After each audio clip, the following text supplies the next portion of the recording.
जराको पानी दिदीले भर्दै हुनुहुन्छ। लाउन चाहिँ दिदी पानी भर्न घेरा बताइदिन र पानी भर्न को दिदी आज त लास्टै रमाइलो भयो दिदी। पँधेर आइयो, पाक्यो केरा खाइयो, रुखैबाट टिपेर। यति लक्की रहेछ मामी।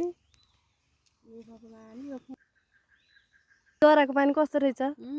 मिठो ह? एकदम मिठो छ। कस्तो छ जरा पानी? हर्लिक्स हो, हर्लिक्स। कति वर्ष पहिलाको याद आयो? 15-20 वर्ष होला। 15-20 वर्षमा त्यो धेरै अझ धेरै होला हैन? 25-26 वर्ष भयो। अझै भर्ने होला त। भोरे लानी दिदी। खानुस्। कस्तो जरा पानी खाना आनन्द भनेर दिदी, कति आनन्द आयो कति। डाँडा काँडा काट आमाले खानुहुन्छ अरे। ल खानुस् दिदी। यो त भिटामिन हो, भिटामिन। अमृत हाम्रो पिपलको जरो त्यत्तिकै शुद्ध ह, नभएर पानी खान पाइयो त्यहीँको। त्यही त मान्छेले जल चढाएर जल यसो गरेर खान्छ। हामी त त्यहीबाट जलै खायौँ हामीले होइन? यसरी जल निस्किया छ।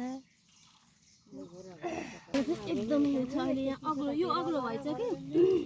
त्यो पात पतिङ्गरले पनि त्यस्तो गरायो के।